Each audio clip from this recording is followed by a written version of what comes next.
Bom, gente, a igreja de Éfeso, como podemos ver nas ruínas, era uma igreja prostituída espiritualmente, repleta de deuses pagãos, inclusive a Diana dos Efésios. Mas veio Jesus, foi crucificado, ressuscitou e espiritualmente usou seu servo Paulo e companhia, que levaram com sucesso a sã doutrina. No livro de Atos, capítulo 19, versículo 35, percebemos que esta igreja adorava uma imagem ou pedra que descera do céu, e hoje nós vemos que o Islã adora a pedra carrada. Então os convertidos, ao conhecerem a verdade, não poderiam suportar em sua adoração a Deus a presença daquelas imagens e dos pagãos.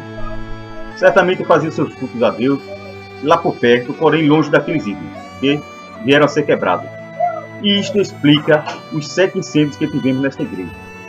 Até que os descendentes do povo, quando acabou o Império Romano e veio o Império Árabe, construíram ao lado das ruínas de Éfeso sua mesquita.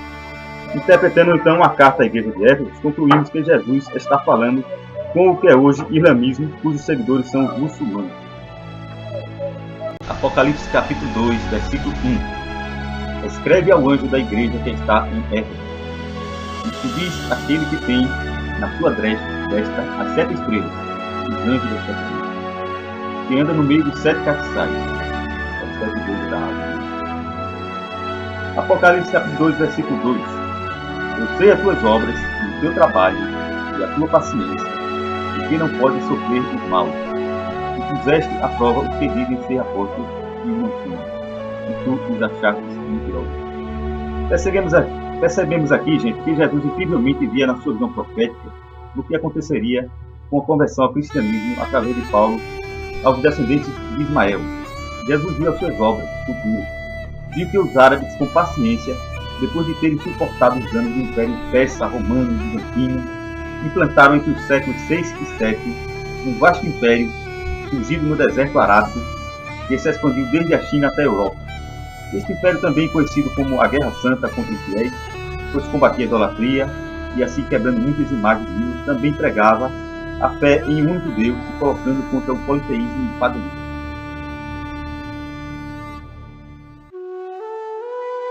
Puseste à prova os que dizem ser apóstolos e o não são, e tu os achastes mentirosos.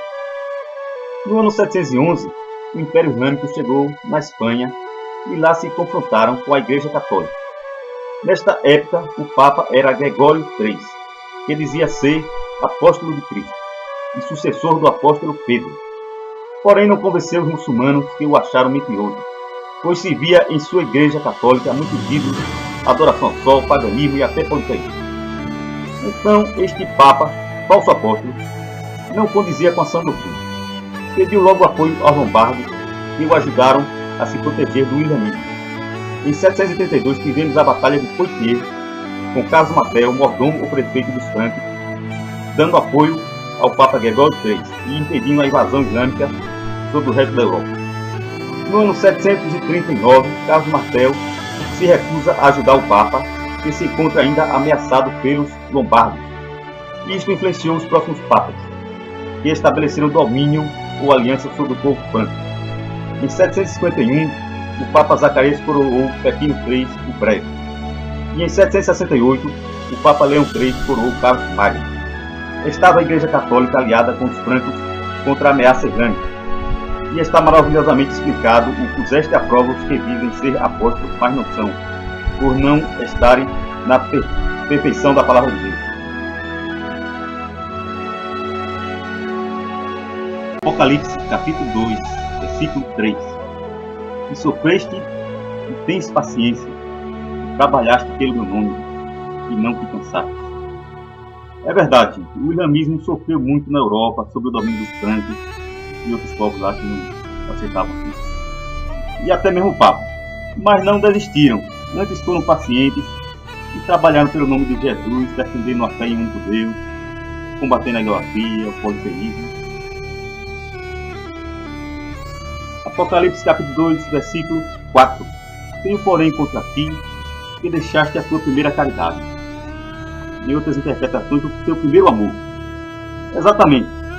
Os muçulmanos cristãos nos tempos do apóstolo Paulo mudaram a sã doutrina para seguir o falso profeta Maomé. Atos capítulo 20, versículo 30. e que dentre vós mesmos se levantarão homens que falarão coisas perversas para atraírem os discípulos após si. E quanto aos anjos de Maomé, Gálatas capítulo 1, versículo 8. Mas ainda que nós mesmos, ou um anjo do céu, vos anuncie outro evangelho, além do que já vos tenho anunciado, seja anátema. Gálatas capítulo 1, versículo 17. Nem tornei a Jerusalém a ter com os que já antes de mim eram apóstolos, mas parti para a Arábia e voltei para outra vez a Damasco. Gálatas capítulo 1, versículo 18. Depois, passados 3 anos, fui a Jerusalém. Isto explica com exatidão que Paulo influenciou os árabes de Medina a sã doutrina. Porém, Maomé mudou esta doutrina com o pretexto de ter se comunicado com anjos. Mas, em contrapartida, teve o apoio destes para destruir os ídolos de Meca. Apocalipse, capítulo 2, versículo 5. Lembra-te, pois, de onde caíste, e arrepende-te, e pratica as primeiras obras.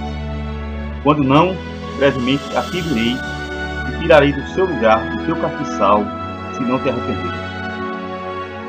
Isaías capítulo 8, versículo 3. E tu ter com a profetisa, o Senhor falando em estilo de homem. E ela concebeu, e deu à luz um filho. E o Senhor me disse, põe-lhe o nome de Maher Salal Arrais Bais, ou seja, rápido, despojo, presa segura. Bom, gente, este aí é Maomé, a inspiração do islamismo.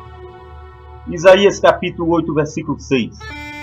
Porquanto este povo desprezou as águas de Siloé. Siloé é Jesus, o enviado de Deus, conforme João capítulo 9, versículo 7. Que correm brandamente e com Rezim. Rezim é o cabeça de Damasco, conforme Isaías capítulo 7, versículo 8. E com o filho de Remalias, que o cabeça é Samaria, conforme Isaías capítulo 7, versículo 9, se alegrou. E foi exatamente em Damasco e Samaria que o império muçulmano alavancou.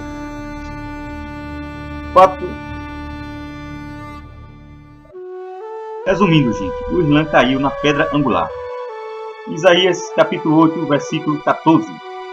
Então ele vos será santuário, mas servirá de pedra de tropeço e de rocha de escândalo as duas casas de Israel, de laço e rede aos moradores de Jerusalém.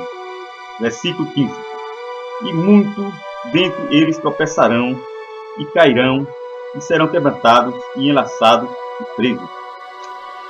Fato este confirmado na batalha de Poitiers, onde enfrentaram os francos, um povo convertido ao cristianismo, enquanto eles rejeitando Jesus por Maomé. E a derrota foi arrasadora, tendo muitas mortes e o impedimento de avançar pela Europa. Então Jesus pede que se arrependam e pratiquem as primeiras obras do templo do apóstolo Paulo, caso não, tirará a igreja do seu lugar. Então, para não falar muito, vou resumir este assunto. Nicolaítas para Jesus é quem segue a doutrina de Nicolau Maquiavel, através do seu livro O Príncipe, que diz: ensinei aos príncipes de que modo se estabelece a tirania e também como se proteger dela. E o lema dos falsos jesuítas é: os fins justificam os meios. Para um bom intérprete, esse lema é malicioso e não vem de Jesus. Vem de Nicolau Maquiavel, que disse: terá de agir contra a sua palavra, contra a caridade, contra a humanidade, contra a religião. Não se aparte do bem, havendo necessidade, saiba valer-se do mal. Mas, se parecer aos que veem e ouvem, de ser de todo misericordioso, sincero, de todo íntegro, humanitário e de todo religioso. Em sendo assim, o príncipe deve fazer por onde alcançar e sustentar o seu poder. Os meios serão sempre julgados honrosos, baseados na aparência. Bom, então, para um bom intérprete, percebe-se que o grande profeta Jesus Cristo profetizou isto há mais de 2000 anos atrás, com precisão de detalhes, e vendo o seu nome embutido neste nome jesuítas, sendo usado falsamente. Portanto, aceite essa verdade. Esses falsos jesuítas, na verdade, são nicolaítas, seguidores de Nicolau Maquiavel.